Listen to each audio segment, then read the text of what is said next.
Is that working? Okay. Hello, good morning. Sunday morning. Yay! Thanks for coming. Were some of you here yesterday? Yeah. Do you feel really inspired? Can you all tweet? Like crazy tweeting, just keep tweeting, because then it helps the festival. That's not an advertisement. I'm Monica Dux, and I'm part of the Feminist Writers Festival board, and I'm here to introduce this panel today. Welcome. I've got notes. This festival is so beautifully peopled by lots of volunteers that they even wrote notes for me to read out to you, which I should because it's better than my ramble. Welcome to the 2018 Feminist Writers Festival. Our festival is being held on the traditional lands of the Kulin Nation, and I wish to acknowledge them as traditional owners. I would also like to pay my respects to their elders past and present and emerging, and the elders from other communities who may be here today. Thanks for coming along this afternoon to this session. This morning. Is it the afternoon? Oh. Yeah, okay. Mentoring feminists, mentoring writers. Our mentoring is a critical part of the creative life, but something women and non-binary writers are often excluded from. Without mentoring, writers and artists can miss out on important networks or opportunities, and sometimes it can be hard to even get a foot in the door. And as we all know, people's lives can be so profoundly changed by finding someone who really wants to champion and support their work. Before we get started, please turn off your phones to silent. Yeah, you just turn them to silent, don't you? Because you're tweeting the whole time. Loving this session. Wow. Yeah, I'll see, but we'd also love to hear from you. So please join in the conversation on Twitter or Facebook using the hashtag. So yeah, Twitter, Facebook, and Instagram, and MySpace. Okay, so the panellists, Jennifer Mills. Jen, as I was calling her in the green room. She's the author of the novels Gone and The Diamond Anchor and the short story collection The Rest Is Wait. In 2012, she was named a Sydney Morning Herald Best Young Australian Novelist. Jennifer is a fiction editor at Overland Literary Journal, and her most recent book is Dyschronia. Natalie Kon-Yu is a creative writer, editor and academic. She also has a 3-month-old at home, so she may start weeping. Or napping. She's quite amazing, Natalie. She's currently working on her first novel and a project examining the representation of women in Australian publishing. Natalie won the Catherine Susanna Pritchard Emerging Writer in Residency, an Australian Society of Authors mentorship, and has been longlisted for the Australian Vogel Award. And Jacinda Woodhead is the editor of Overland, a literary magazine of progressive politics and culture founded in 1954. Her PhD research examined abortion politics and narrative non-fiction as political intervention. Let me throw to our chair for this session. Sorry. This is a really good script, whoever wrote it. Thank you. Jacinda Woodhead. I'll be back in about an hour to facilitate a broader discussion. So we are going to, so they're going to talk for about an hour, and then we're going to have questions. This whole session is going to take place over about 2 hours. So when we get to questions, I'm going to be holding the mic. If you want to come up to the chair here, raise your hand and ask a question. And yeah, and also let me just impress upon you the importance of respectful language, etc. So yeah, here we go.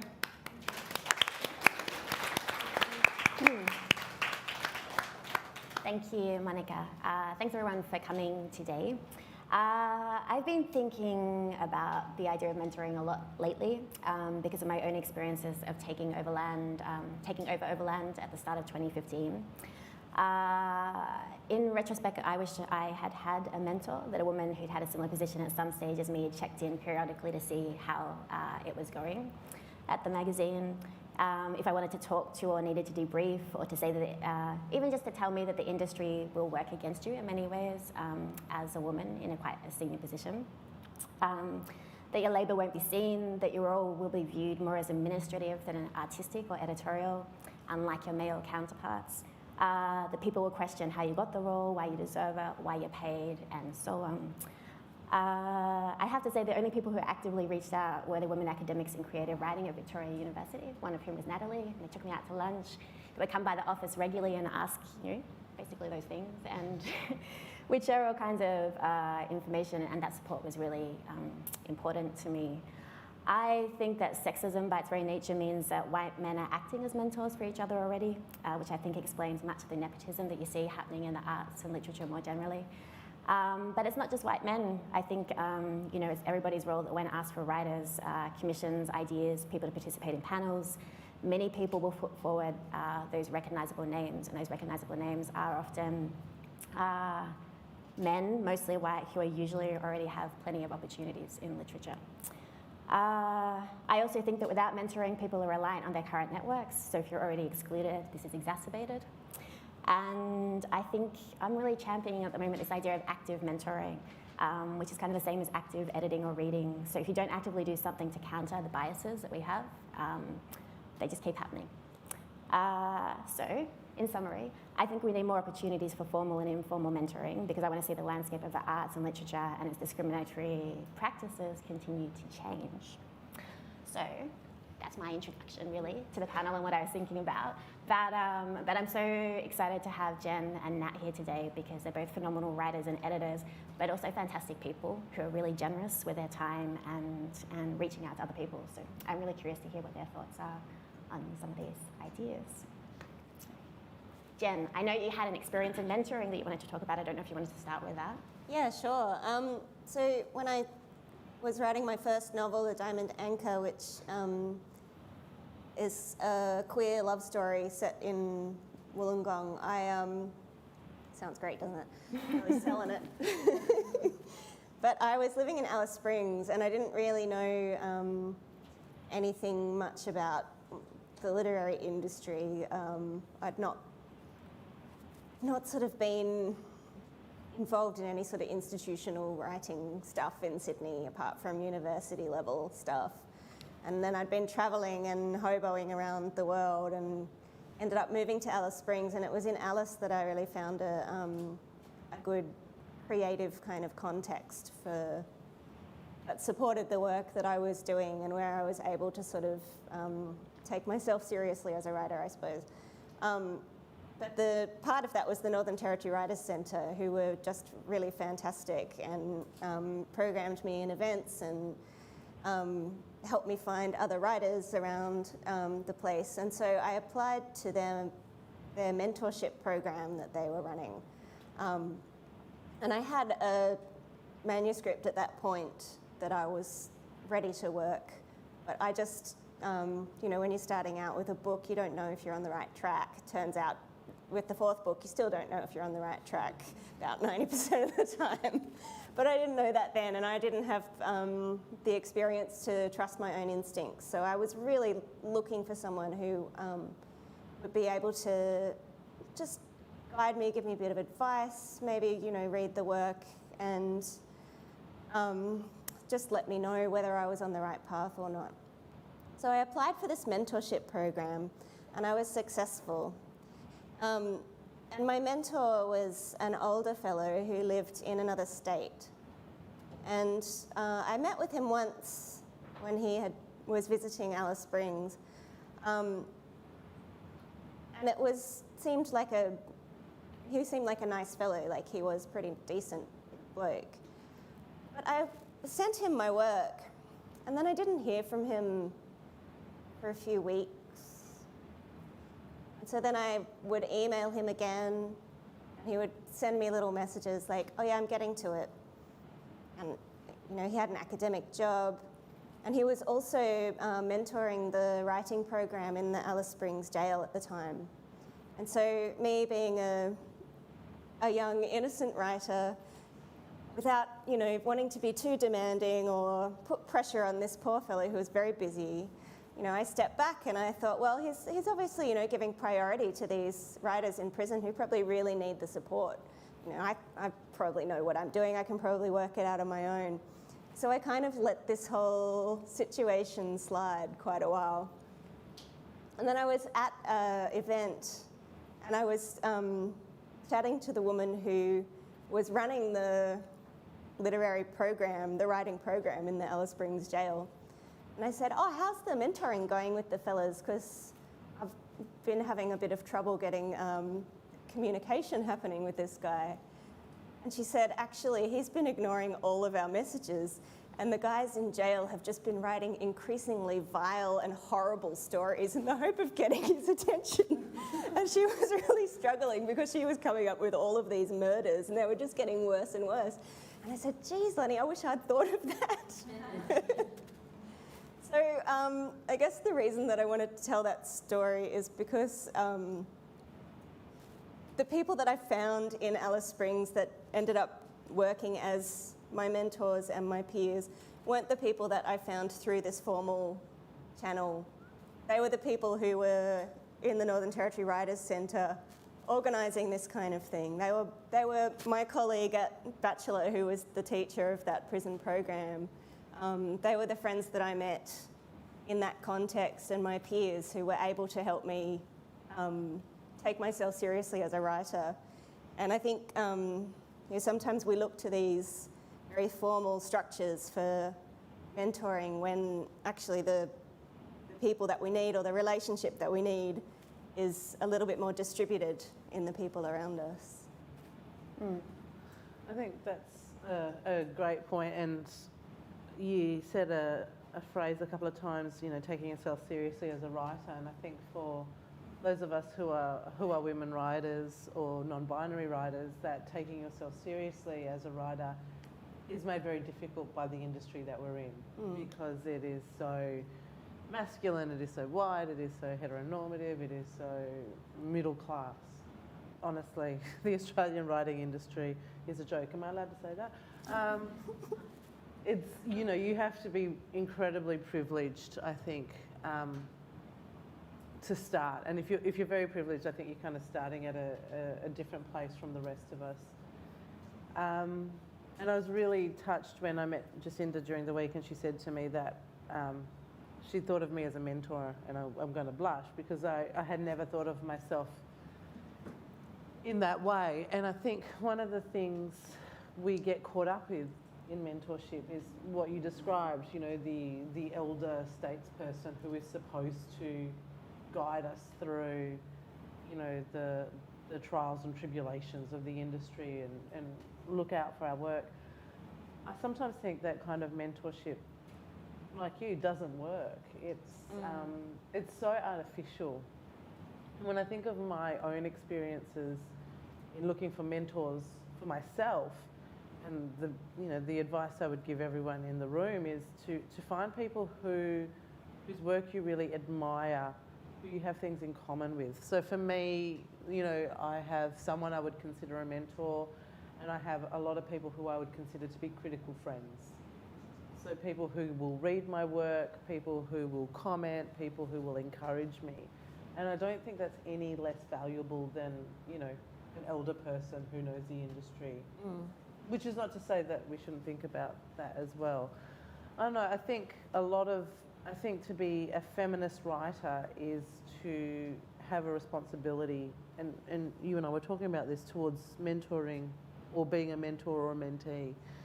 I'm really keen to hear your thoughts on that as well. Yeah, so I think everything that you've said so far is definitely true.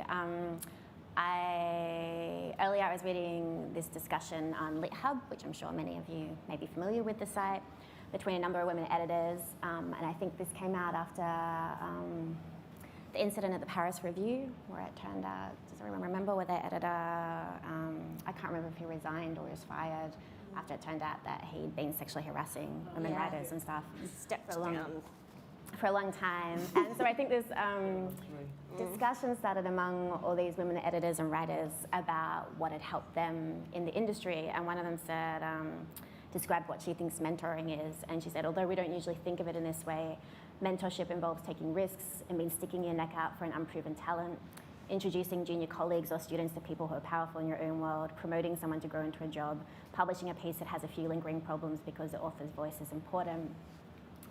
And I think that that's true. And I agree with what you say, Jen, about this idea. I'm really keen to see more communities of writers and people interested in the arts more generally and in creating works, and how we support each other to do that. And rather than this kind of hierarchical position or this idea that, you know, like networking, okay, so I know people are very, think, you know, networking is really important, and obviously it is, but I hate going to events, like personally, and I find that stuff very stressful, and I think that most people feel like that. That's probably why they're attracted to writing in the first place, which is often a very solitary activity. But also, I think this is something we talked about the other day, Natalie. I'm not sure it always helps to be introduced to the right people. Like, you know what I mean? I don't even know what really the right people are, given, I don't know, maybe it's different if you're writing a book. I don't know, but like at Overland, we try to keep, we publish a lot of new writers, and particularly for our online magazine, I think that probably 60 to 70% of the people we publish are new writers, and sometimes it's their very first piece they've ever had published is published on Overland. And so it can be their first experience of an editorial experience and that kind of relationship of someone believing in your work, but also wanting to kind of be the best that it can be, or that maybe it just needs a bit more, you know, polishing, and there's something you haven't quite said yet that you're really keen to say. And I think that all of that is really valuable as well. I think I've lost my change of thought. No, I think it's part of the role of Overland, I think, is to be this sort of community hub, and perhaps what you're saying about not needing to meet the right people sort of makes sense to me as well, because, you know, I live in regional South Australia. I'm not going to be going to events at the Wheeler Centre and bumping into people. You know, I'm at a stage in my career where I don't need that kind of schmoozing anyway, but probably 10 years ago it would have been quite useful. But I think it's more important to have probably genuine relationships with people. I don't want to sound mean, but I think there's a lot of social climbing in the arts, especially when you are trying to push a book or trying to get a publishing deal. There's a tendency to think of literature as this vertical structure that you're working your way up from the bottom rungs, and that these are stepping stones on the way, like getting published in a literary journal is a stepping stone on the way. And I think at Overland, part of our role is to break that model a little bit and make it a little bit more horizontal, and look at actually what does the work say, and why is this of social value, and why are these voices being amplified? Yeah, I think... I'm sorry, I think I remember what I was going to say now as well. In addition to that, is that I think the magazine publishing, or the kind of roles that the literary magazines serve, is quite different, I think, to book publishing, you know, which I think often does really, you know, it's a commercial venture, and so I think it relies on different kinds of relationships, which isn't to put any of you off writing a book. If any of you are writing a book, I would, you know, fully endorse that. But I guess I wanted to... Don't write books. Ruins your life. I wanted to talk a bit more about this idea of like this active mentoring or informal mentoring or formal mentoring.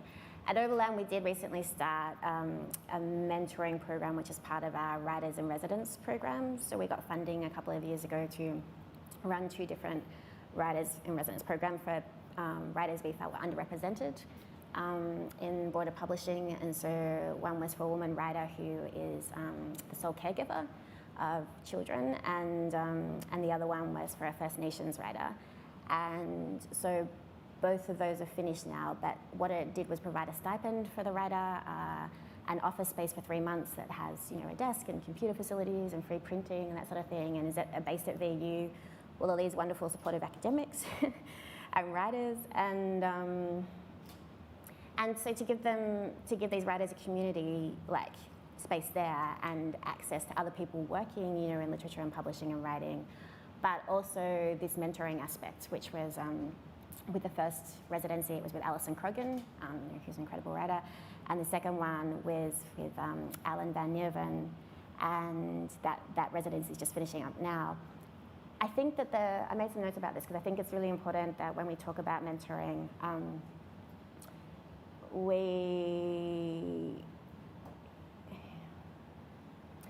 the reason that we wanted to combine this Writers in Resident program or design it in this way was because we wanted to give people the opportunity to prioritise their practice. And so that's why we decided to combine the mentorships with the paid writing residencies. But with mentoring, not every shape of mentoring fits each writer. So it's not just in terms of schedules and when you can meet or that kind of thing, but also what people want from that relationship. So maybe it's feedback on a chapter. Maybe it's about what you do when you've sent your book off, not to another mentor, but to like a publisher or an editor, and they don't get back to you for 6 months, 8 months, 10 months. Like, how do you handle that kind of stuff? And how do you keep going? And I just think that it's just so individual between the mentor and the mentoree about how that relationship works and what you want out of it.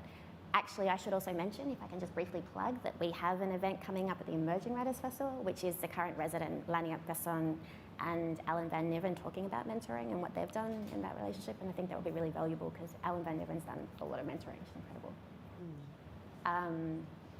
And am I talking too much? Do you want me to okay. So just back to this idea of some of the ideas I had about the kind of informal and formal mentoring, and I guess from working in a magazine and how you see that works on a kind of daily basis. So I was going to, can I interrupt you? Because I think you take a very different approach to other editors of literary journals, because any editor of a literary journal in Australia, be it Griffith or Sydney Review of Books, Overland or Meanjin, you are a gatekeeper to the industry. You know, you are letting people through the gates. They are, as you say, you're getting, people are getting their first major publications through Overland. And I think a lot of gatekeepers don't care or let the same people through the gates always. So I actually think what you do at Overland is very valuable if you are looking for different voices, different writers, people who are not so experienced, because you are actually, I don't know, I see that as a form of mentorship, because you are helping someone through a gate that wouldn't necessarily get through a gate, and you're being very aware of your position. I mean, I've been edited by Jacinda. It's an amazing experience. She is such a great editor. Like, she's fantastic and so engaged in the work, you know, just so engaged, like she really cares. And I think too often in this industry, the gatekeepers are really kind of blasé. I did an interview with 3CR last week in preparation for this, and the interviewer said to me, a lot of the male writers I know don't need mentors or don't think they need mentors. And I said, they are being mentored all the time. Blokes in this industry are being mentored all the time. They write, I think the number of literary fiction that men in Australia publish compared to women is something like 35% compared to 65%. Yet they are overrepresented on panels, they are overrepresented in review pages, they are overrepresented in awards, they are probably overrepresented in editorial boards. Everywhere that, you know, this 35% makes so much, takes up so much room and so much oxygen in our industry. And I think it's like other industries, this stuff becomes more noticeable the further along in your career you are. I think when I was an emerging writer, I felt that the playing field was a little more equal than I do now. Now that I'm seeing my male peers moving into arenas that perhaps they have more access to, just because of this sort of invisible promotion that happens. yeah, it's like a guy puts his arm around another guy at a party and says, look, I want you to make this editor, or I think you should send this work to this publisher. I mean, it's very hard to imagine anyone saying about any female Australian novelist, and, you know, God forbid if she's not white, heterosexual, blah, blah, blah, you know, this is going to be the great Australian novel. When we think of the great Australian novel, or we think of the great Australian novelist, or the great American novelist, you know, again, Jonathan Franzen, you know, we tend to think of blokes. And so there's this bias that keeps the industry locked to a lot of us. Yeah. And you're right, the further up you go. It's like academia. The further up you go, the more sausages are swinging around the room. So it feels like that sometimes. And so I honestly think that part of the responsibility of a feminist and of a feminist writer is to be a mentor or to be aware of your own privilege within the industry and to do what you can to raise up other voices, because if you're a feminist in this industry, you know that the industry is stacked against you, and that's how it is. So if you take your responsibility as a feminist writer seriously, I think it is about helping new and up and coming writers in the industry.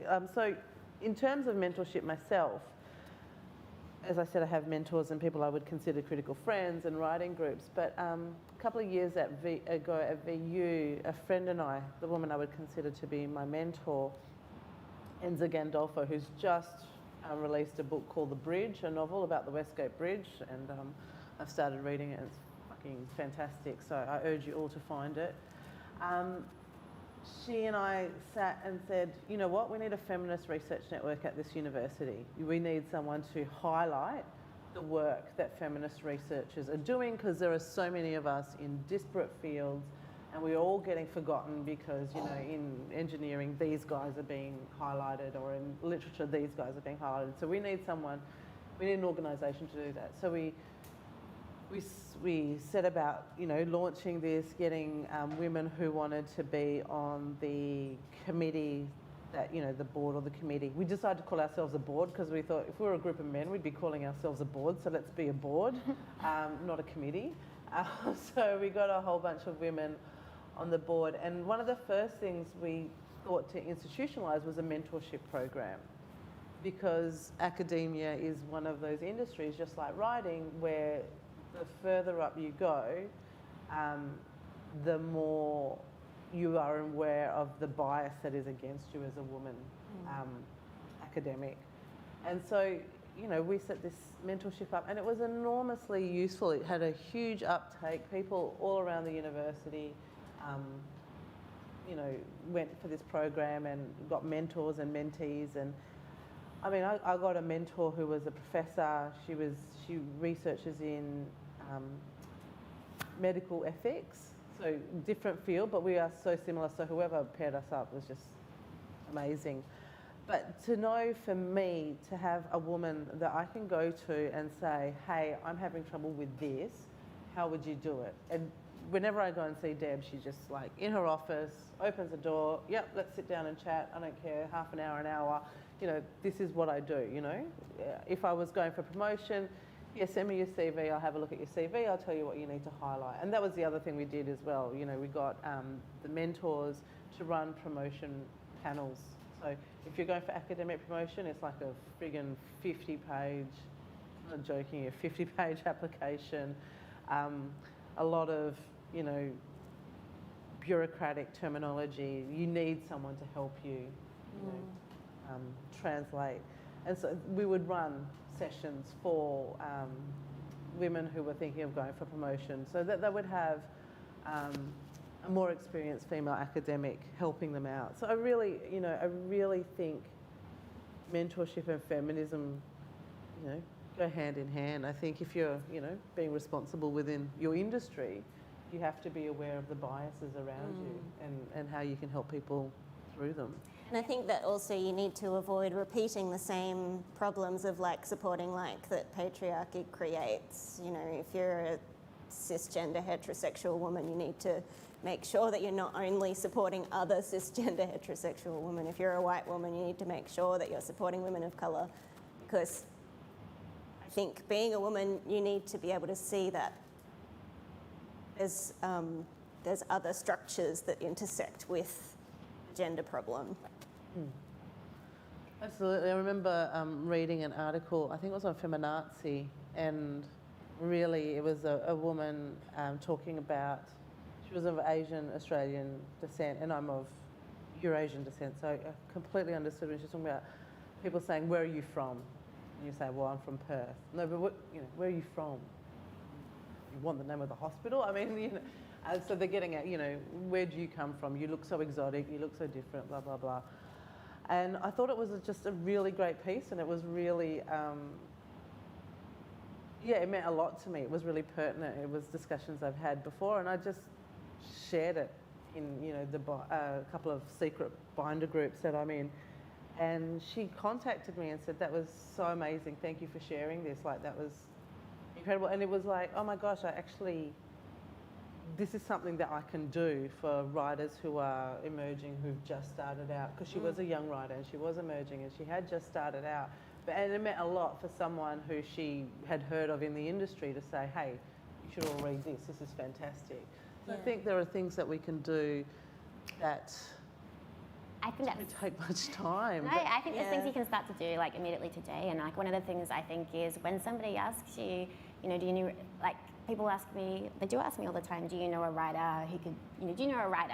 We want this kind of piece, or can you recommend somebody, you know, for the summer Australian short stories, or, and I think that like your responsibility is to think outside. Like if you have an immediate reaction, like just stop and pause and like think about the reaction and think about who else maybe you're not seeing, you know, in that equation. And I will never ever put forward just you know, the names that I think have already had ample opportunities in the industry. But I think that there are lots of things that we can start doing. And actually after I had a conversation with Natalie earlier in the week, I did what you just said, Natalie, because Natalie kept talking about how important it is to raise people up.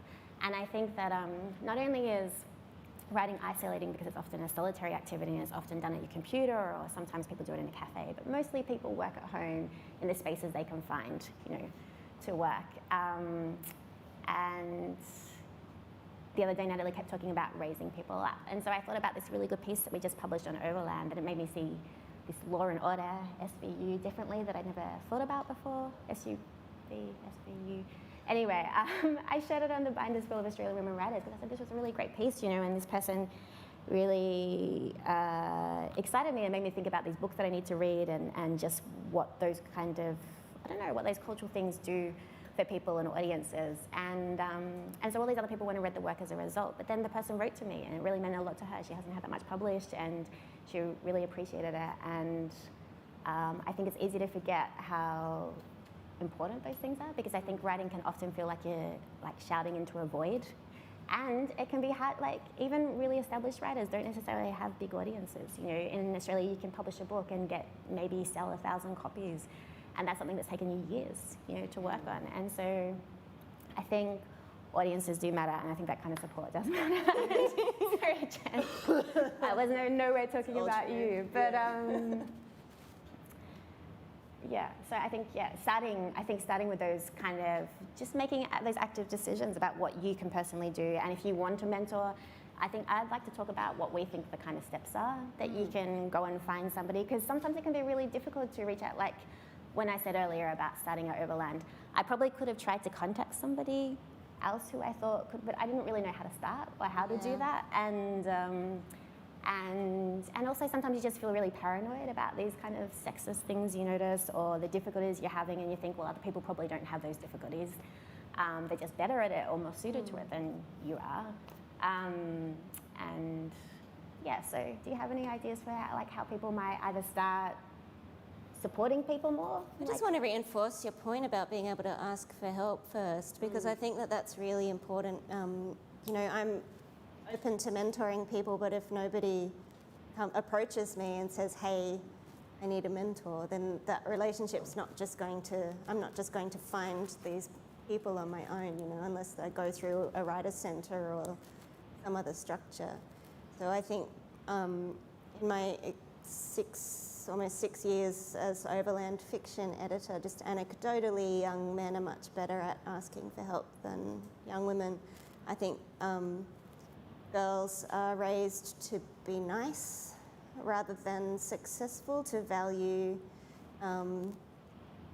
social acceptance over personal ambition, and I don't think that's fair. I think that's something you really need to overcome as a writer. And you need to do it quite consciously. You need to sit down and look at your emails and take all of the apologies and qualifiers out. I still have to do that because, you know, you're working against this training, this gender training.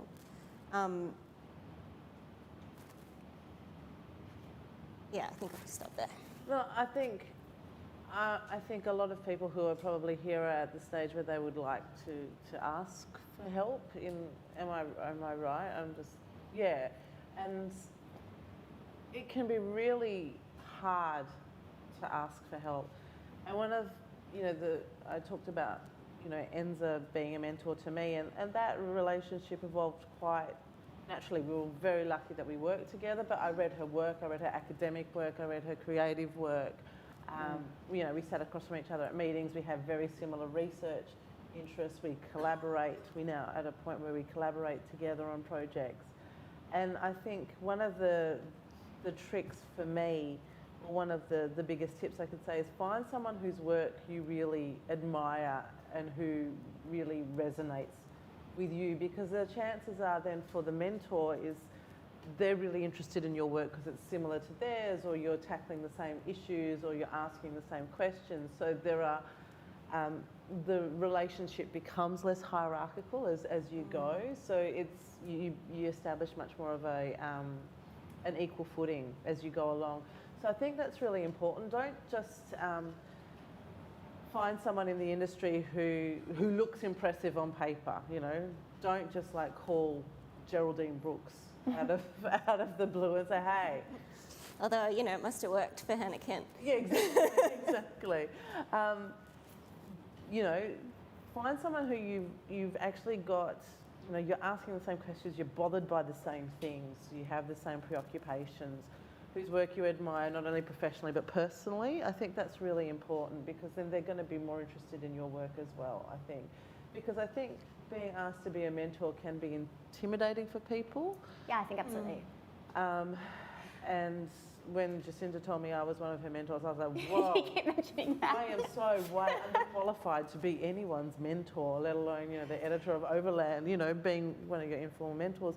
But I think you need to take that out of it and see that people just appreciate help and advice and guidance and someone they can bounce ideas off, someone who's similar-minded. I didn't feel like much of an expert in this subject coming in, so I asked around some of the arts industry and writers, women that I know who have done a lot more mentoring on both sides than I have, and every single one of them said it's an egalitarian relationship. It should be a relationship of equals. Even if it is a teacher-student thing, there needs to be mutual respect. Yes.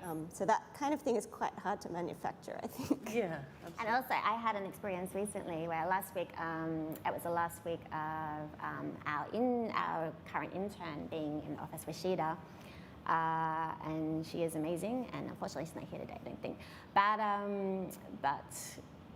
I was working at my computer, and she was having a conversation with another editorial person over Land and Night, and heard her say, why do men always think they're right about everything? And which I thought was really funny. I said, that's a really good question with Sheeta. I hope she doesn't mind me quoting her. But then she said that she'd been reading this study that said, she was talking about job applications, and people here may be familiar with this study, but that if men look at a key selection criteria, for instance, and they've got 3 out of the 10, they'll say, oh, well, I'm qualified for that job, I'll take it.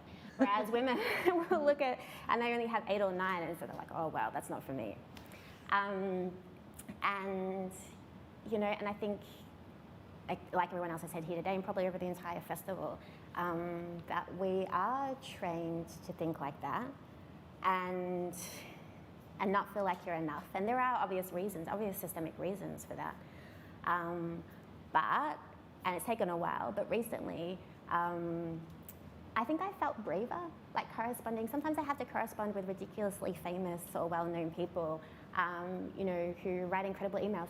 For instance, recently I've been corresponding with the American poet and critic Juliana Spar, who's like phenomenal, and I love her work, and we are so lucky to have this essay coming from her in the next edition. And I spent ages crafting the email and like trying to say whatever I wanted, and she always just replies in these 1-sentence emails that the whole sentence runs on and there's no punctuation or anything. I think, well, she can do that because she's a poet. But yeah, I think that part of this recently I've just realised, actually, I'm just going to be myself in my emails. Like, that's actually the best thing to do. And so even if they are these ridiculously well-known people who you're basically begging to, like, you know, sometimes begging them to write something for your edition for the same amount of money that everybody else gets, which is, you know, is not a lot. Yeah, I'm just going to do it how I would with everyone else. I was at Verena about 10 years ago, just when my first novel came out, and I was there during the Sydney Writers' Festival Blue Mountains program, and Eva Horning was there at the same time for the festival program, and, you know, I was pretty green, so I really looked up to her. I still really look up to her. I think she's incredible. She doesn't remember this, but she said to me, people expect you to be grateful. You don't have to be grateful. And like, I went and wrote that down, and that really mattered to me, but that was just an off-the-cuff remark for her. But I think that's one thing that I've really remembered that I try and pass on to other writers, is that you have a right to be there, and you don't need to say thanks for giving me this opportunity all the time. Like, it's really good to thank people, but it's your work that gets you there. You know, you're there for a reason, because the story that you've written and sent in is of excellent quality, and I'm choosing to publish it. You know, sometimes I have this tricky thing. I don't know if you have this, Jack, at Overland, but I want editing sometimes with younger emerging writers. The tone of their emails will be very anxious, and I almost want to edit the email back to them as well and be like, don't take out these apologies, take out the 7 instances of thanks and just leave one in. Like, and sometimes I want to just grab people and say, look, you don't have to be grateful to be here. You have a right to be here. But it doesn't feel like the forum to actually do that.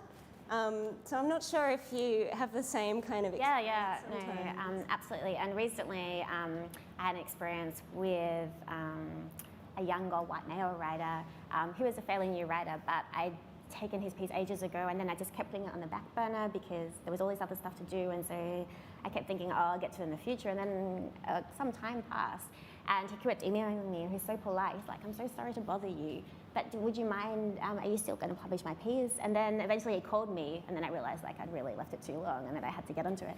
And he was so polite on the phone. He's like, I'm really sorry to bother you, but I was just wondering about my piece. And so yeah, I think politeness is a really good thing. I must say, I also get some pretty bad emails sometimes from people being rude.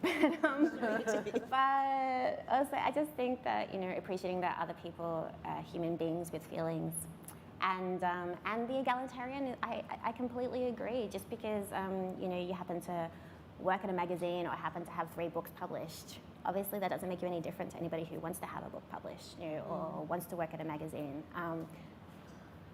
Yeah, I mean, that's all I would say. Yeah, I guess getting to know your own worth is really important. Even if you are looking for mentoring, looking for support from someone else, you need to know that you're the one who's still going to be doing the work to get the text that you're writing into shape.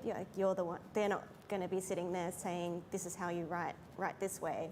And that's not what you want either. You just want somebody to give you, I don't know, I think courage perhaps.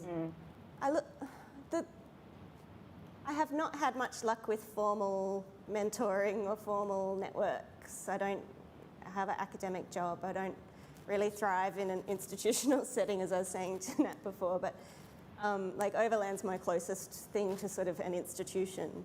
And I think the things that have really worked for me in my career are networks of solidarity and networks of community much more. And I think the places that I've found those are not really in writing communities, although they have slowly developed, but in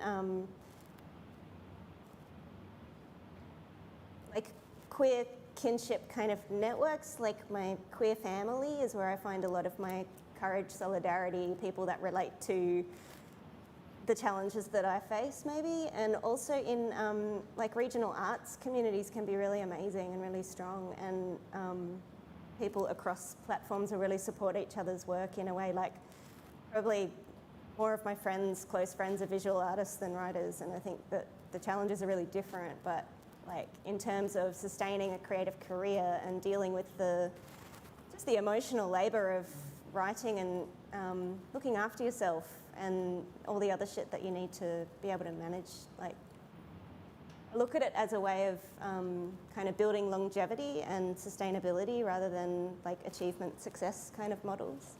I'm pretty horizontal, I guess, in my thinking. I think something else too that you just said that made me think of something, Jen, is that 95 to 98% of the time, no one else is going to care if you write or if you finish the work that you're writing on. Like, I mean, this is legitimate. Maybe if you've got a contract, they will. But otherwise, no one's like sitting around thinking, oh, when's Jacinda's book going to come out? Or when's Jacinda's next article going to come? No one thinks that, right? Except you. So I think that's why the faith and the confidence and the trust, and then having communities of people who are interested in your work and aren't necessarily waiting for it to be published, is so valuable and important, because that's the only way you're going to get something finished, is trusting in yourself. That's true, but I think there's definitely exceptions too. Like, I've published many writers in Overland in the last 6 years that I've gone, I really hope this person writes a book, and then I'm really happy when they write one. And Yeah, I go and no. buy I'm it. not saying that you shouldn't know. Yeah, of course, and I think that you do. Like, as soon as you have that experience with somebody, you do have something invested in. Yeah. Like, Yeah. You want them to, do something more. I like your point, Jen, on courage. And when I'm feeling not brave, which is a lot of the time as a writer, because we're trained, as women, as you've said, for many reasons to not feel brave anyway. And then when you're looking up at the luminaries and they're all blokes, then that's another strike at your self-confidence. One of the things I do, and I genuinely do this, is I pretend I'm a mediocre, white, heterosexual male. I do, and I think, what would they do? Would they send that email? Would they pitch that story? Yeah, I'm going to do it. And I am not kidding at all. I actually just pretend, what if I was a mediocre white dude? What would I do? The other thing that I say to emerging writers, and being a university lecturer in creative writing, I meet a lot of emerging, aspiring writers. That's kind of my bread and butter. And the first thing I encourage them to do is to form a writing group. Mm-hmm. For me, that's my writing group, which I've had two now. I came from Perth in 2009, and when I began my PhD, I come from a family where the only books we had on our bookshelf were the Encyclopedia Britannica. English is not my first language, so I grew up in a Mauritian and Italian culture. So, and both of my parents never went to university, so I came from a non-academic background.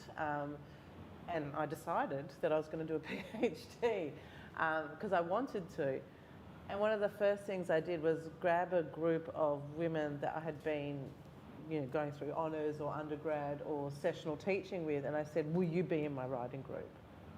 Because I can't do this unless I have support. And I'm not going to take everything to my supervisor without having someone else read it first. And that was a mistake of inexperience, but it was the best thing I ever did, because these women, we sat around each other's house. This is, before we had children and sick partners. We would once a fortnight go to someone's house and read each other's work and comment and give feedback. And that would be, I like this sentence, I don't like this sentence, or it could be, I think you should pitch it here, or have you seen this place is doing this, and they might be interested in your work. And that group went for years, and then until I broke it up when I moved to Melbourne. And again, coming to Melbourne, having no friends here, started teaching at University of Melbourne and started teaching with a couple of women, and I said, will you be in my writing group? I'm not going to be able to do this unless I have some support. And so we formed a writing group, and they were the group of, we have been going for 8 or 9 years now. And they're the group in which we published the book on female friendship and the book on motherhood. So we work together professionally, but we also are a very valuable network of early readers and encouragement, and giving us that courage to kind of send your work out, or put your work forward for a competition, or approach this publisher, or, should I do this? Yes, you should do it. And for me as well, having, as Monica said, a 3-month-old baby at home, it's hard. It's an extra distraction. I love my kids, but they are, they are things that take my time.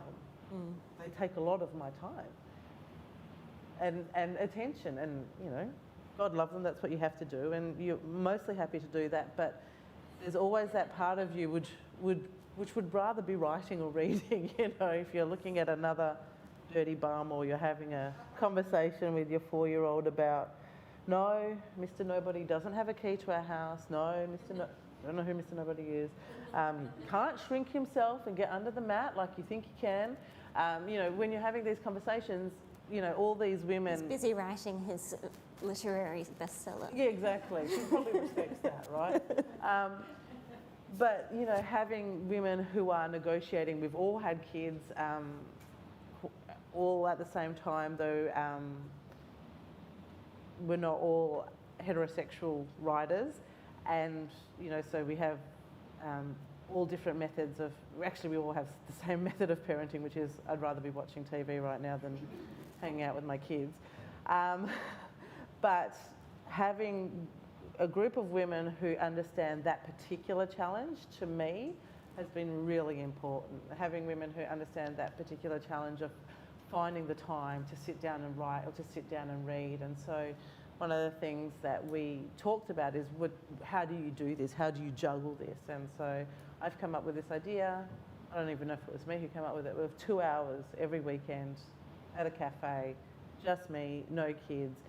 And it's great because you can say to this group, will that work? In your experience as mothers and writers, does that work? And, you can negotiate these extra levels of trickiness that, that come up. And young kids are tricky. They're lovely, and they're great, and they're tricky. But I think just more generally, writing groups are essential, for people. And I would never have finished my PhD without my writing group. And I love my writing group. We're actually not meeting anymore, sadly. But most of the people in the writing group were children's writers, and then they would still allow me to bring in workshop pieces of my PhD about abortion at the same time as they were reading their children's manuscripts. And so it was very weird, but it so worked. Because you knew those people, and there was a really reciprocal relationship, and they'd read your work previously, and you'd read their stuff, and I don't know, and they were honest, and they were good, and it was really useful. And I don't know if you have a writing group, Jen. I do not have, and have never had, a writing group. Wow. I've never been the kind of person who's comfortable sharing my work with other people until it's ready, and I actually did with this last novel and regret it because I think I did it too early in the piece, and I should have just gone there on my own. I don't think it's necessary for everyone to have that community. As I was saying, I have those kind of relationships with people that aren't in the writing community, but I can talk about industry stuff, and I can talk about the other things that are difficult about the career. But the work itself, that's between me and the work, and I'm very, very protective of my process. So I don't think that is, it's not for everybody. One thing that is really important in this context of mentoring as well is about creative process, because I think everybody has a really different creative process, and the way to find out what your creative process is to create. So you work, and then the work tells you how the work is going to be done, whether that's fitting it in between kids, whether that's getting up at 4 in the morning and writing for 2 hours before you start the day and then going to your day job, whether it's what I did, which is move into my car for a year so that I could finish a novel. Whatever the work needs from you is what you need to do. And there's no one else who's going to be able to tell you what the right process is for you. It's only the work that can tell you what the process is. So the way that you find out is to get started. I think it's important, mentoring's really important, but you still need to do the work. Yeah. Do you find that your process changes with your different novels? Oh yeah. Completely. You only learn how to write the book you just wrote, and it's useless for the next one, unfortunately. Yeah. That's so annoying. I just wanted to quickly touch on some of the other experiences of mentoring. So I was going to say that we do have an internship program at Overland, so it's for people who are currently studying some kind of creative writing degree or program, and so it's part of their industry work experience, because that's the way that we think internships can be valuable as well without being exploitative. And so the demands of that internship aren't too onerous. for the intern, for the organisation, I find it can be a lot of work, but I actually think that's part of your duty, like as an organisation, is to help, like to reach out to other people, and I find it a really good training program. So I think that that is also something that I think has been really valuable for me and for the interns as well. And then there's the working with writers, as we've already discussed, and sometimes that can take many months. Like sometimes it's just developing the one piece or the one idea. But just to go back to my own PhD, that was somewhere where I felt I was mentored exceptionally well. I was really fortunate to have Fiona Kapp as one of my mentors, and Barbara Brook, and they were so invested in me and my development and my work. But I was just thinking, listening to us now, that's also because they were paid to. Like I guess, you know, your supervisors are paid. You're writing little dollar signs in my notes. But it really shifted things for me as a writer. If I hadn't done it, I think that I wouldn't have developed as a writer. Though I'm not working on anything at the moment, I still feel like I'm so grateful for those experiences and what I learned, like about writing and craft and kind of myself, and what you can, why relationships with other kind of established people are valuable as well. And there's definitely ways to get funding if you find someone that you want to mentor you and you feel that it's appropriate to offer them some money, which it generally is. There's like state and federal arts funding will fund mentorships. There's, I think, the Wheeler Centre or City of Literature's just launched a Yeah, I think mentoring I've got program. I something. don't know how they're recruiting their people, but like there's a lot, like writer centres will regularly run mentoring programs. And so there's a lot of ways that you can actually make it work without anyone getting exploited either way. Like, they're not always successful. So Yeah, and sometimes you can just email somebody and ask them if they read something. yeah. You know, I think that that's sufficient too. Buying them a coffee is always nice. Yes, You know. I was gonna say that. But it's also like, I got an email last week that was like, hi, I really love your work. I think it's really similar to my work and you could really help me. But it wasn't very nice. It was like, maybe just send fan mail if you're going to send fan mail, or send a question asking for help. Like, there's gracious ways to ask for help that don't come off as arrogant. Maybe that's something you could workshop with your writing group. How to draft that email to a potential mentor without sounding like a total jerk. Yeah. But just before we go to any questions, if there are questions, I think we've covered how we can mentor each other, but do you have any, no, we've kind of covered out how you would identify who you'd like to mentor. No, did we? Who you'd like to mentor? Yeah. Is there anything we can talk about that either could allow you to start as a mentor or mentoree that we haven't already covered? I don't know if anybody else feels like that. No, I don't really know. I think it's the kind of thing that almost has to happen organically in a way for it to work, which is, it's not a very helpful thing to say. Maybe we could just start with, like, I don't know, maybe it's as simple as if you think you're ready for a mentor, you could just identify someone and then, like, I guess, like you said, Nat, start reading their stuff for their work and then think about how you might approach them. Yeah. Where to approach them. Okay. I think having a clear expectation from somebody. Sorry, Monica. I've got a question. No, I think having a clear request for help, like, Yeah. you know, I have one short story that I need feedback on, or I would like a 6-month ongoing relationship where we meet for 2 hours every week, like, to know what you need. And also what's realistic. You don't want it to be too onerous for anybody. Yeah. You go ahead. I've got a question. Just two things. I'd just love to hear you both comment on, or the three of you. First thing, exploitation of the mentor, which you're kind of working around that area, but that sense that when someone contacts you, they want something from you and they want time. And, you know, Natalie, you've got 2 small kids at the moment. I know when mine were that small, the idea of having a coffee with someone was catastrophic. You know, and so how does... Well, and if women are doing this labour, and it is labour, and it's often free labour, how do you negotiate that? And the other thing that I would love to hear a bit more on is, if you're not in an institutional setting, if you're completely out of any kind of writing community, but you're creative, you're writing, it is actually quite hard, isn't it, to just contact someone cold? I mean, the strength of being able to say, oh, I'm doing a course already is a step in the door. So, yeah, what people should do in those situations. Yeah, I think the exploitation of the mentor is not something that a mentee doesn't want to get into either, because, you know, then that's going to be a relationship that doesn't work. You know, as a mentor, and I haven't really formally mentored anyone, really, and I'm trying to think what would make me want to mentor someone. Is if I believed that their work was really important, that they were saying things that maybe hadn't been said before in that particular way, and that I really wanted them to succeed. Like, I've done it as an editor.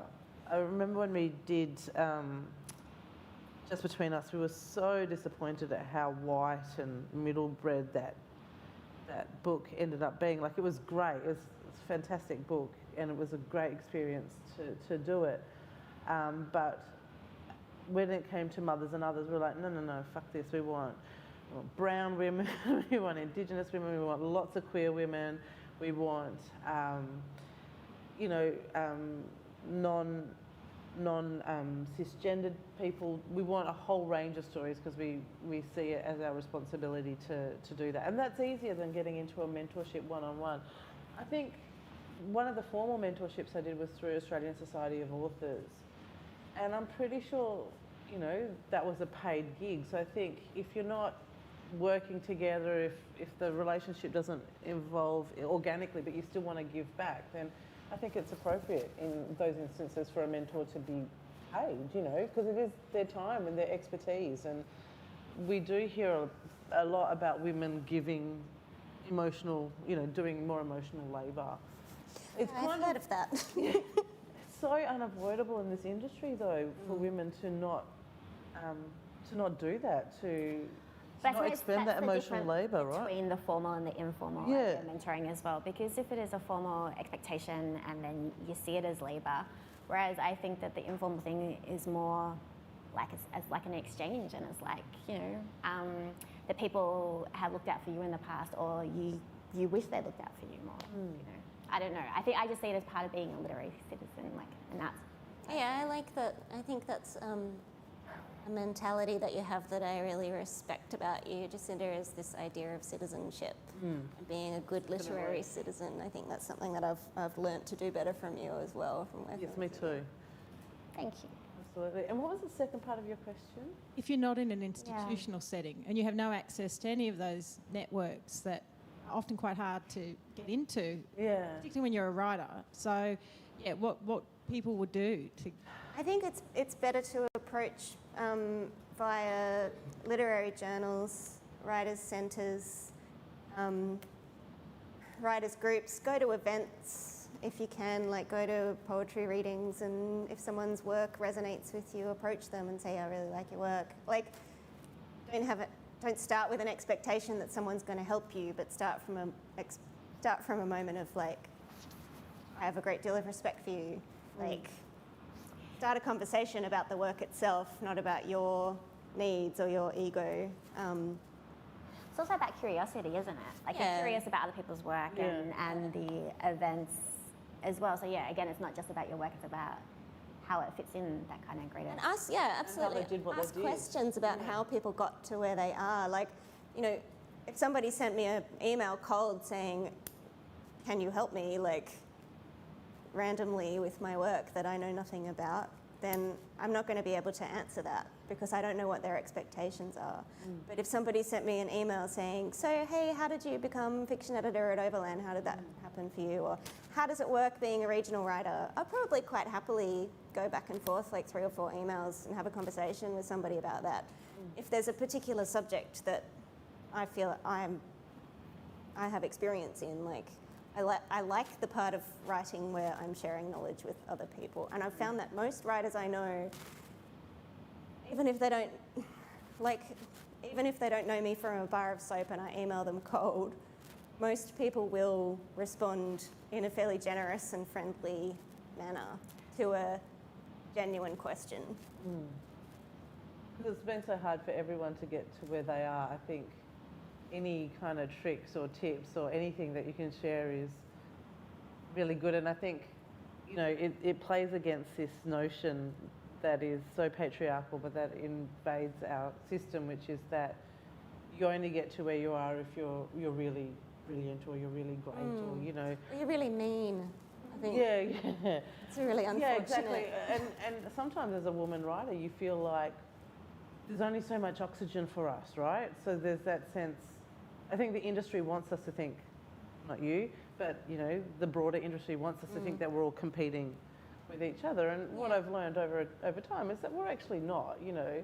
The story I'm going to tell about being, you know, someone from a migrant family is very different to, you know, what another person will talk about. Yeah. So, and I find, you know, I'm in the offices in Picador talking to my commissioning editor, and she asks me, what are you reading? I'm going to answer that question with 6 or 7 emerging writers that I really am keen to see, and I'm going to know who I'm opening that door for, you know. I'm very strategic about those conversations because I feel like I'm in the room, I need to open some fucking windows and let some more oxygen in. yeah, absolutely. And I think that most writers I know are like that. Yeah, I mean, because, you know, a writing industry that keeps promoting the same voices is not a writing industry that's going to be very interesting. Yeah, to be a healthy ecosystem, it needs diversity. Yeah, and I think that's really important to do that. I think the internet is another great way. So think of publications like Overland that do publish pieces every day, and reading those works from myself as a writer. If I like what someone is saying, I might contact them and say, look, I think this is really interesting. Where you think of going with this? Because I'm doing something similar as well. I'd like to sit down and talk to you. So kind of, I think it always comes back to being a good citizen and engaging in the work first off, and reading the work and reading it carefully. And then I think you can say, well, how did you get to do this? Sometimes you just want to say, how the fuck did you get the time to do this when you've got 3 kids and 7 dogs and 5 cats or whatever? Yeah. And people will share their strategies with you. So I think, you know, the internet is great because there is so much content, and it can be so incredibly diverse that you should, I don't think I would feel weird contacting someone via Facebook, because I would just pretend I was a mediocre white bloke. Yeah. Send a picture of yourself naked or something. Yeah, A male picture of yeah. That's right. No, I think social media is a big one as well. Like, if someone contacts me on Twitter as well, I'll generally reply to them pretty. Yeah, for all the complaints about social media, I think it's been quite democratizing in a lot of ways. Yeah. Yeah, especially I really find that as a regional writer, because I don't have like generally a literary event a week to go to like people do in Melbourne. Like, I don't have that luxury, so that is my water cooler conversation with my colleagues happens over email and via Twitter mostly. Now we've got questions. Oh yeah. Oh, you can sit there, or I could just hand you the microphone. Really. Generally, people speaking will have people come down because we've got some reverb issues with the speakers. Which can get awkward. If you have a question, you can come. And no hate speech, respectful, and and no declarations or stories of your life. You can share them, but later. Mine is a question and not a statement. What can you reasonably expect from a mentor, be it paid or unpaid? What is sort of a reasonable amount of interaction or work to expect them to do for you? I think That that's makes sense? really individual. Like, I think it depends on what stage of life you're at, what stage of life the mentor is at, what stage of the work you're at. And I think it's a conversation that you have to have together. The one thing that I think is non-negotiable is that they have to be interested in your work, which is what you discovered, that dude wasn't interested in anyone's work except for his own, obviously. They have to be interested in your work. I think he was interested in getting paid to be a mentor and not having to actually do it. We should have got him up today. Name and shame. But I think that's the big thing, is that if you send them your work, that they're going to read it in a reasonable amount of time. And if they don't, then that's probably not the person for you. Yeah, I think it's good to have a clear goal and a clear time frame as well. If you're applying for funding or if you're approaching somebody, have a proposal of like, how do you feel about, say, Skyping for an hour a fortnight for the 3 months? like this is how long I need to get my manuscript in shape or to get my head around the industry or something like that. So if you've got a specific time frame, it's much easier for someone like me who's got 6 or 7 projects and is trying to run freelance work for money on the side to be able to say, oh yeah, I can do this until October, or I can do this, I can manage a couple of hours a week, because you know, in 6 months' time I might be deep in another book and not be able to give that much time away. So having a sort of itemised proposal, but then the flexibility to be able to say, oh, that's not going to work for them, so how about this and this? And I think if you are lucky enough to be in the same kind of city or something as a person, maybe just asking them for a coffee and an initial conversation is probably a good place to start. Because I think it is really individual, but it also depends on the work that you're producing or what you want to do, what it is that you want the mentorship for. So I think that initial kind of contact and initial discussion or coffee or something is good. Yeah, and face-to-face is great. I mean, it's really hard to get face-to-face meetings with people who live halfway across the country. Yeah, that's right. So it's not always I mean, gonna Skype's work, amazing too. but it does help. Yeah. Any more questions? Yes. Oh, Christy. No hate speech. I wanted to ask about vulnerability, because I think for people to think of themselves as mentors is sometimes a bit of a courageous step, particularly women who are conditioned to kind of think, you know, they're not quite there yet. Yeah. But also for people to ask for mentors, I think there's a tendency to feel like, I mean, I think some people have a process for which that's the case, but there's a tendency to feel like they don't want to expose that they don't know. They don't want to expose that they need help. They want to appear together, and that sometimes they're just acknowledging that you need a mentor, acknowledging that you need help is a very vulnerable position to put yourself in. I mean, have you experienced that, or do you have sort of, I guess... I've never experienced vulnerability of any sort, so I can't answer that question. For me, the sheer terror of having to, for me, it was complete a PhD was the first time I put myself in a writing group. So the sheer terror outweighed any vulnerability, but I totally get that. And I think you tend to feel more vulnerable with people that you don't know well, or that you tend to put on a pedestal. I've had mentorships that have not worked out. Like I've tried really hard in academia to establish mentorships with women academics who are doing similar research to me, and sometimes I just don't get back to you, and it's hard and it's gutting, but I've just gone, well, okay, that's not the right person. But it is. I think one of the things that we have to acknowledge in the industry is that the industry is hard for everyone. I don't know anyone who has said, oh, I wrote this book. It's so easy. And then this publisher knocked on my door. It was fantastic. You know, the more, and that's something I'm really interested in talking about, because I think that helps everyone, is when you say this industry is hard. This industry is hard for people. This industry is harder for, you know, the research I'm doing at the moment is with women of colour. This industry is harder for women of colour than it is for white women. And I think one of the ways in which you can kind of make yourself feel a bit better is to pay attention to those conversations, because I think writing suffers, like any artistic industry, of that idea of the lone, usually male, genius banging something fantastic out, and then everyone in the world wants to read it, you know.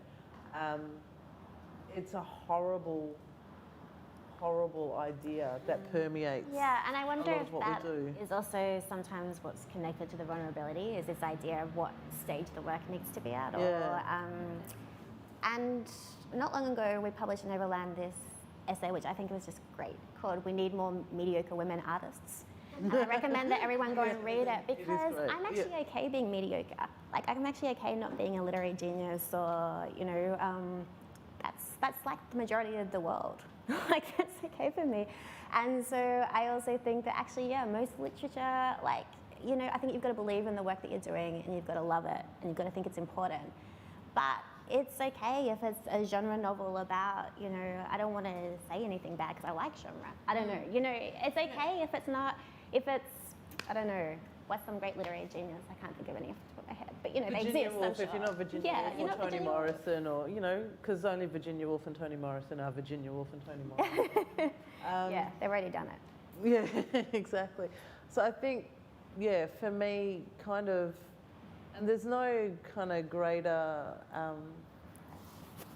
you know, marker of inequity than academia, and looking at the writing that I see my male colleagues pushing forwards on their syllabi, and I think, oh, for fuck's sake, why are we reading that bloke again? Why are we reading that bloke? And I will now go up and have those conversations. Why are we reading that bloke? You know, why have you got in there? This is so ridiculous, you know. I'm not very popular amongst my male colleagues, but I don't particularly care anymore, because I don't think that's really, you know, being nice to them, you know, that idea of being nice, and is not as important as having students, because at VU I have students from every kind of culture. You know, we are the University of Hard Knocks, and having students come in, and if I'm just giving them, I don't know, T.S. Eliot and Samuel Beckett, then who does that help? I mean, it doesn't. So I think paying attention to the ways and acknowledging that the industry is hard for everyone is one of those ways that you can kind of overcome that vulnerability, perhaps. And also thinking about how you'd like to see it change, like how it can be better. You know, I think that's important too. Yeah, absolutely. One thing that, one of the people that I asked for advice about this was my friend Marianne Butler, who's a playwright who won the Victorian Premier's Prize a couple of years ago. Fabulous, brilliant playwright, and one of the most generous writers that I know. And of course, you know, sent me 2 pages of notes when I asked her for help with this, as is her habit. But one thing that she identified, she's done a lot of mentoring and being mentored through her theatre practice, which is a lot more collaborative than novels. But one thing that she really identified was ego on both sides is really dangerous. And I think part of that vulnerability is an inability to detach self-worth from the worth of the work that you've made, particularly when you're starting out and you put everything into your first book or your first project, and it's quite difficult to see that as a thing that isn't you, that a judgment on the flaws of this work aren't judgment on your personal flaws. And she said the same thing goes for the mentor. If their ego is too involved, then it won't work. And she said something hilarious, was it's a bit like teachers and cops. If they like power, they're going to be shit at mentoring. So I just had to share that one with you. But yeah, I think it's a lot of that is to do with time for me. Like if you can put the work aside for a while and then come back to it with fresh eyes, sometimes that's enough to just give you that detachment from it. But yeah. Questions? I can bring the microphone to you. It's easier. Nothing? You've got another thing to say, do you? No one has any questions. Yes, you do. But someone's too scared to ask. And now I've made you even more scared. Oh, yes. Carly, I've always wanted to meet you, Carly. Let me. You can come up. Do you want to come up?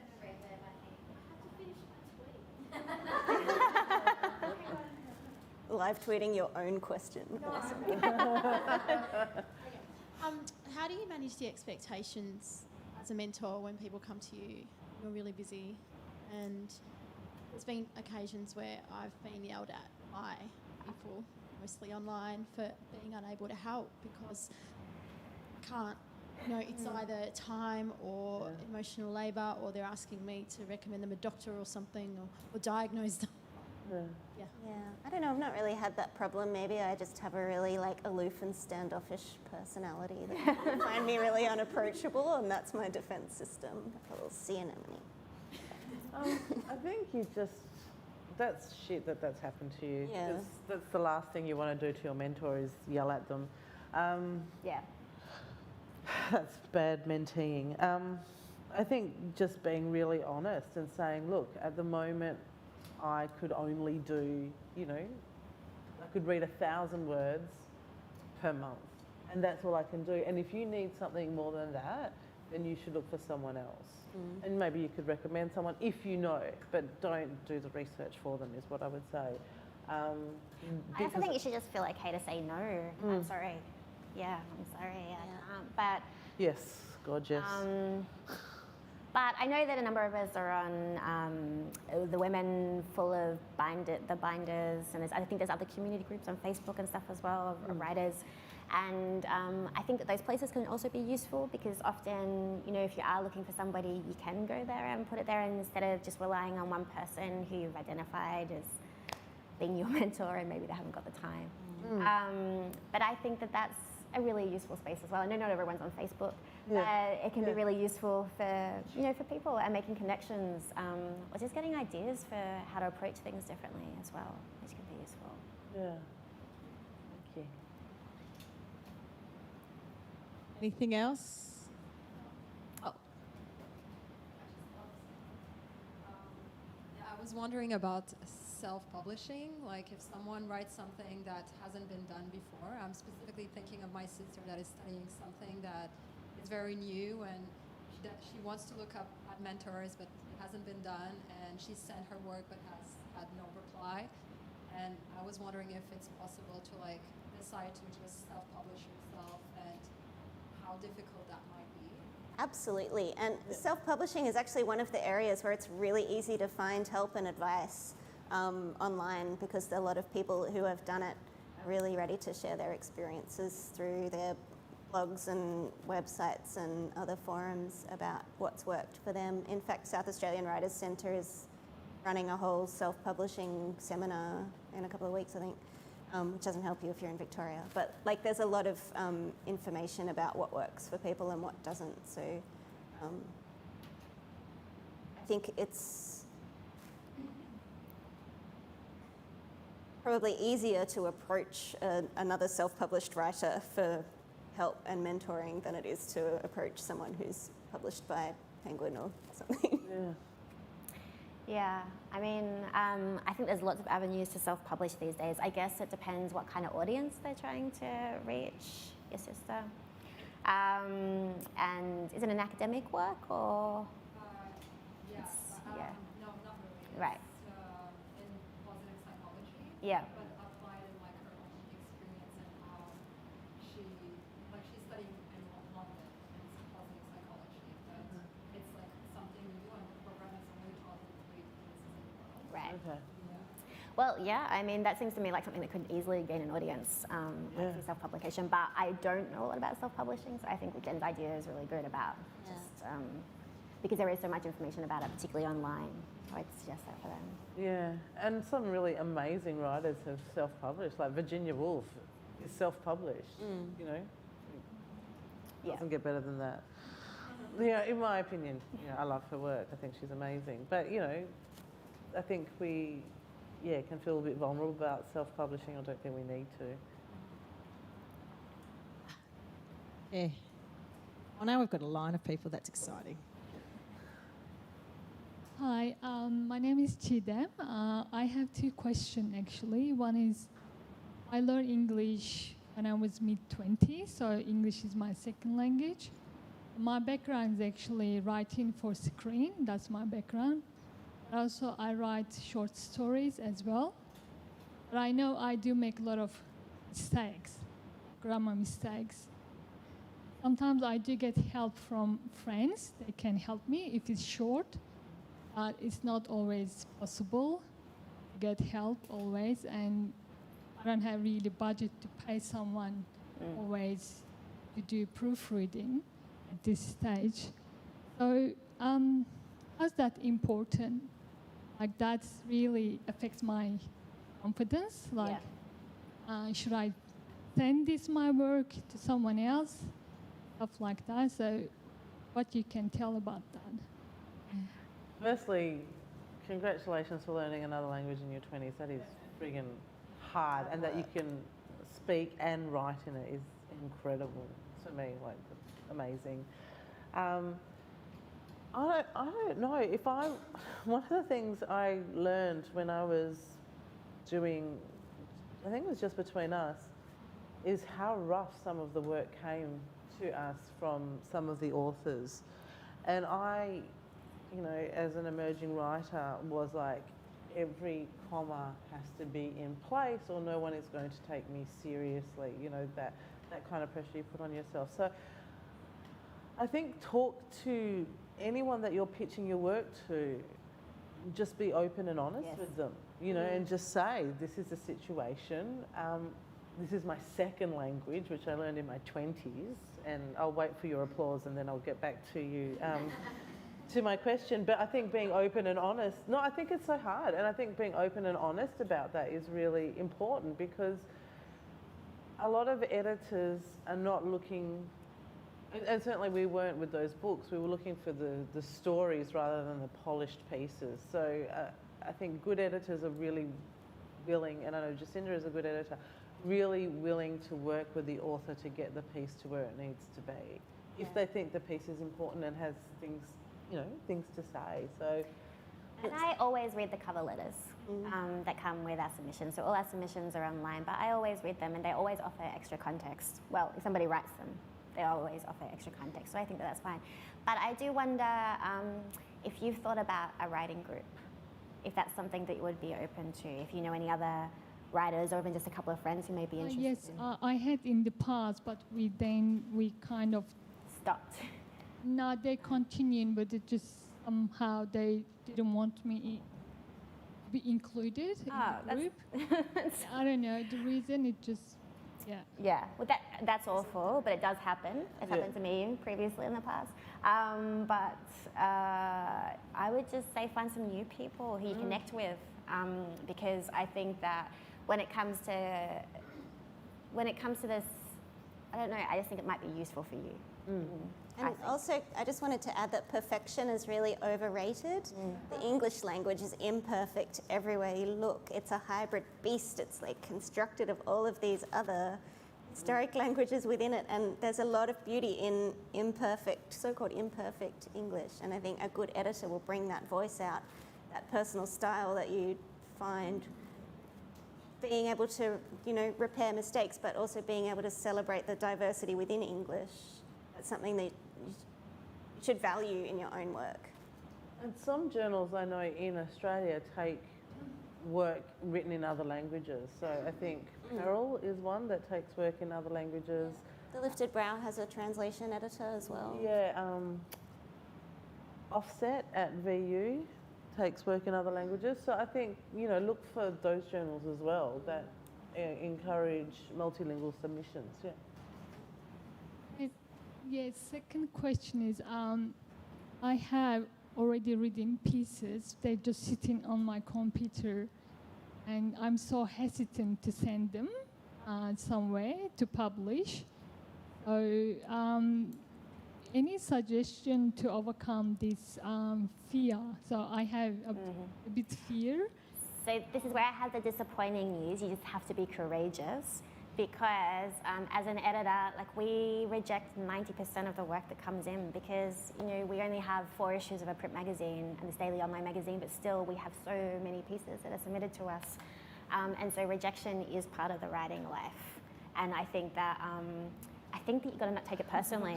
Yeah. I know it's so hard to say that. And I still get disappointed when I've been rejected for things, but it's not always going to be right, the piece for the place that you send it to. But I think that, like, sending more pieces out is more likely to result in publications as well. Yeah, what's the worst thing that can happen is if somebody says no. But also think about where you're pitching your work. Yeah. Make sure that you're pitching to a magazine that has a similar politics or ideology. You become familiar with the journal, you know, read their work. And similar interests and preoccupations too. Yeah, and just do that trick of pretending you're a mediocre white man.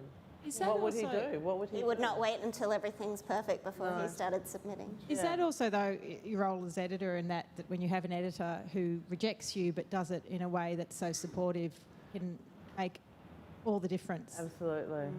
And you don't want to work with someone who's going to reject you and be an asshole about it, basically. You know, why would you spend your time sending work to that magazine?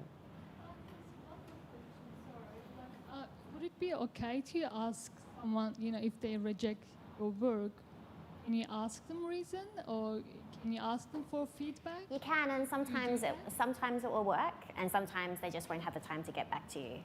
So it really just depends. If I have something useful to say and I think that it might benefit the writer, I will try to pass it on. But sometimes the piece just isn't right, and don't know how to say that. So sometimes you will just give a general kind of rejection. So, but there's no harm in asking, I think. Yeah, I would ask. Yeah. Like, Thank you, and thanks for the great panel. My name's Deb Wardle, and to me, one of the wonderful things about writing is in the quality of relationships that can develop in these, particularly when we get people in our corner, supporting our work and championing our work. And I've had some experience of mentoring and being a mentee. I always think of a minty. I think of a manatee. Yeah, I say manatee. Yeah. A minotaur and a manatee. Yeah. Anyway, I was just wondering if any of you would like to make the comment about the transition in relationship between, at first, of some inequality, perhaps when you're asking for help at first, towards that aspiration of mutuality, which is such an important part of the quality of relationship that when it really works. And I just thought that may be a useful part of the conversation to bring up, is how the relationship will change over time towards mutuality. Yeah. There's a couple of people that I'm thinking of, the other writers that have been really helpful to me in my writing life. And Kate Kennedy and Paddy O'Reilly, both really excellent Victorian short story writers, both of whom I really looked up to when I first met them, and both of whom I now consider to be peers. And both of whom have consistently treated me as an equal throughout that relationship. So there's no point at which I've been an underling, even when they've been teaching me a shit ton of things. And I think that's why those relationships are important to me. Like, you know, I just recently commissioned a story from Paddy, and it's really nice to be on that, to be able to, like, say, be able to do something for her, or, you know, ask her for help. I don't know, I think that egalitarian thing is something that you need to have coming in, even if you're in really different positions in the industry. Yeah, I completely agree, and I think it's part of getting that relationship right. I think it's going to be individual to every mentor-mentee relationship as to how that evolves. And, you know, I, as a mentee, have known pretty quickly when a mentor is not right for me. You know, if they were to treat me like I didn't know what I was talking about, if they were to talk down to me, or if they were to patronise me in any which way or form, I would be out of there, because I'm not, you know, I'm going for help, but I don't need to feel like I'm 2 foot small in going for help. And I think a good mentor wouldn't do that. So I think also it's an organic thing. The relationship evolves over time. In my really important mentorships, I have found that it just evolves over time. You stop being so frightened of your mentor and start asking them more questions about their work, and they start sharing a bit more, and it changes. So I don't know the particular steps you would take to make it change. I just know that, you know, kind of being open and interested in your mentor's work is really important too, Yep. Yeah, and I mean, I understand what you're saying about the power imbalance, or the seeming power imbalance, but I feel like, I don't know, you're not asking them to be a better person or something, you're just asking them for guidance on navigating something that they're experiencing or something somehow. I don't know. I hadn't really thought about that before, I guess. I think the egalitarian mutual respect thing, something that I've been thinking about a lot this year is the way that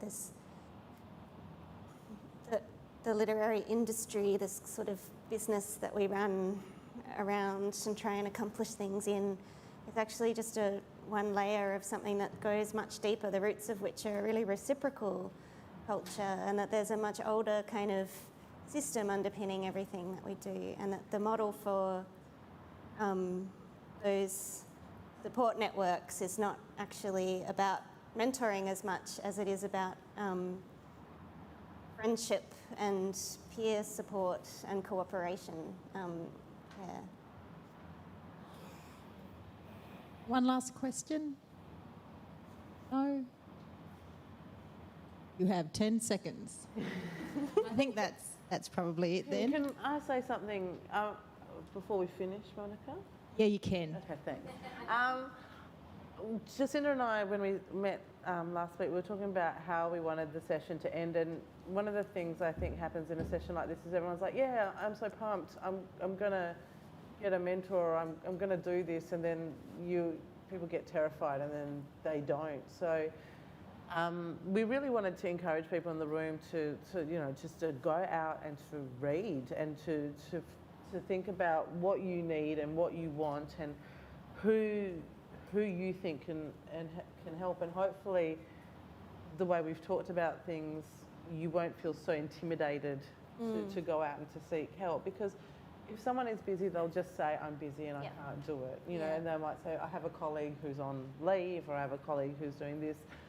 And also to think about if you're ready to mentor someone and, offering your help as well, because I think that's really important. If you have the time, if you have the inclination, I think, doing both of those things. And I think all of that is really important, but also I really liked what you said about thinking about your work and where you're at and what you want to do with it, because I think that too often we don't think about those things, and that it's okay to think about what you want to do and where you want your work to go and the steps that might lead to that. Which obviously is the writing, like Jen stressed, really the writing of the thing, but also there are other steps involved to getting it out to an audience and stuff. Yeah, and apply for everything that you see, every opportunity. Send work before you think it's ready. Like, just put things out there. Don't second guess yourself. It's really important. Oh, thank you. What incredibly generous women. Let us all be like that at all times in our life. Before we thank our wonderful speakers, though, can I remind you that this afternoon session that's on, Resist, Words for the Feminist Activist, which looks phenomenal. I think there's still tickets available, Christy. Yeah. You should see Giselle at the front door, but she's not here because she's sick. So don't see her at the front door. But you can see whoever is at the front door prior to the session. That's on at 3. Huge thank you to the three of you. Thank you so much for your words and your inspiration. Could we all...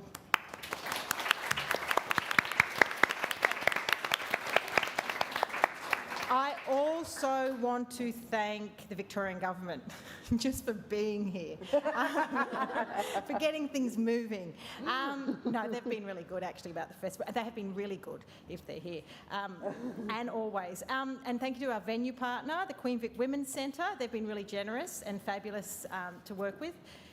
There's book sales and signings. They're going to be happening downstairs in the foyer. So go down there and you can chat. And I'd like to thank you all for coming to the festival. The festival is all about you, and it's been a wonderful day and a half. And if you go to Resist, it'll be a wonderful 2 days. So thank you.